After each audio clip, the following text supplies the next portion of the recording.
तो ये भाई आपको माशाल्लाह जी हमारी जितनी भी इंतजामिया है कॉर्पोरेशन वाले और साथ वार्डन वाले बहुत अच्छा काम कर रहे हैं और माशाल्लाह अप्रिशिएट कर रहे हैं हम इन्हें। और ख़ास करके पंजाब गवर्नमेंट को भी जो भी काम हो रहे हैं, अच्छा काम हो रहा है, हम इस काम को अप्रिशिएट कर रहे हैं।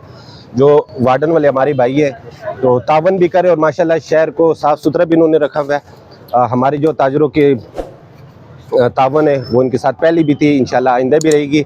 हर अच्छे काम के लिए हम इनके साथ हैं और साथ रहेंगे। बाकी ये बाज़ार आप देख सकते हैं, इन बाज़ारों का पहले ये हाल नहीं होता था जो आजकल है।